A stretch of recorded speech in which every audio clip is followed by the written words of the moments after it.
Si tu avais la possibilité de refaire ton enfance, est-ce que tu aurais préféré être à terre ou être en bateau?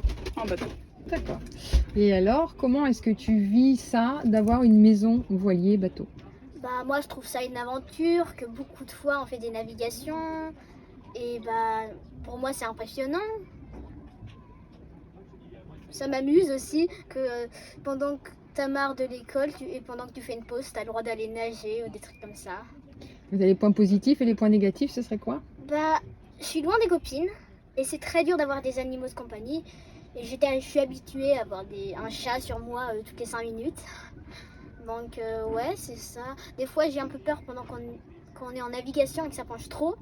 J'ai peur d'avoir, je sais pas, des matés ou quelque chose comme ça, mais il y a très peu de chance. Donc globalement, tu vis ça comme quelque chose de...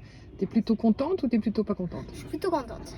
T'es plutôt contente de vivre sur un bateau? Oui. 8 ans. J'ai Ok. vécu en voilier de ma naissance à mes 8 ans. Émotionnellement, ce que j'en garde, c'est un côté grosse fierté parce que ça m'a permis de me la péter longtemps, d'avoir été en bateau, tu vois. Ça faisait un peu, ouais, moi j'ai un passé original, exceptionnel. Donc ça c'était cool parce que ça a suscité l'admiration et du coup j'étais fière de ça. Mais après ça disparaît assez vite, hein, à partir de 14, 15, 16 ans c'est fini. Et l'autre point c'est que je l'ai pas si bien vécu que ça à la fin parce que j'ai accumulé des lacunes sociales parce que j'avais vraiment pas été à l'école de quand je suis née à mes 8 ans. Et du coup j'ai mis beaucoup de temps à reprendre le temps perdu et à récupérer les codes sociaux que j'avais pas assimilés assez tôt. Ce qui fait que je pense que j'ai fini de comprendre les codes sociaux à 18-19 ans, quoi. Ce qui m'avait donné un vrai retard par rapport à la plupart de mes camarades.